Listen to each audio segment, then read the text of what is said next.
Bumitaw ako sa'yo. Pero alam na alam mo mismo na bago kita binitawan, ilang beses kitang piniling ipaglaban. Kasi 'di ba, sabi nila pag mahal mo ang isang tao, kahit anong mangyari, di daw dapat sumuko. Pero napagtanto ko't na itanong sa sarili ko, pag bumitaw ba, hindi na nagmahal ng totoo? Basihan na nga ba talaga ng pag-ibig ang pagpapakamartir sa isang tao?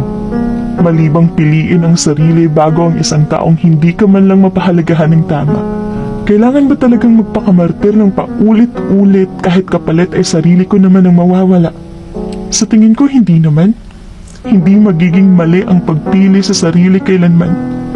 Dahil hindi naman ako bibitaw sa'yo kung walang sapat na dahilan. Nagising lang ako sa masakit na katotohanan, kaya pinili kitang sukuan. Sumuko ako hindi dahil hindi na kita mahal. Sa katunayan nga, mahal pa kita.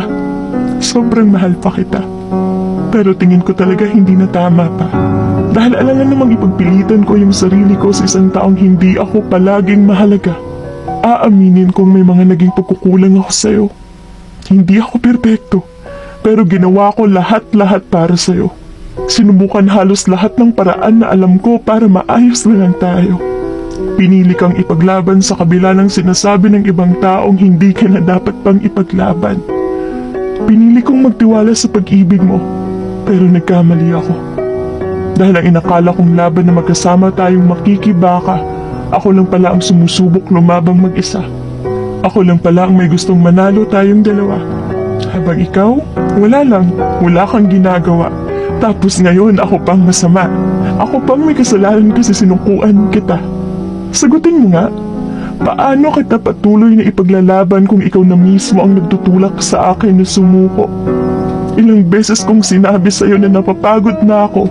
Nagbabaka sakaling ikaw naman ang magdadala sa relasyon na to at tutulungan mo kung maayos ang tayo.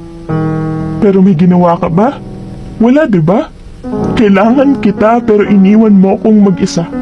Sa ilang beses kong pagpili sa'yo, natutunan kong kahit ano palang gawin ko, ibigay ko man sa'yo ang mundo, kung wala ka ring pakialam at makakampante na lang, wala rin pala talagang patutunguhan. Gusto ko lang malaman mo na bago ako humantong sa desisyong bitawan ka na, ilang beses kitang sinubukang kapitan at hawakan pa. Pero mga kamay mo mismo ang pumipiglas, hindi ko na kayang habulin pa at hawakan ka ulit. Kahit masakit ang bumitaw, sa pagkakataong to, mas masakit kung patuloy pa akong kakapit. Kung tingin mo pagiging makasarili ang pagpili ko sa aking sarili, wala na akong pakialam. Kung tingin mo ako lang yung may kasalanan dahil ako yung bumitaw at sumuko sa laban, bahala na. Basta ang alam ko sa sarili ko, ginawa ko ang lahat-lahat para sa'yo bago kita sinukuan. Kaya sa totoo lang, wala na akong pinagsisisihan.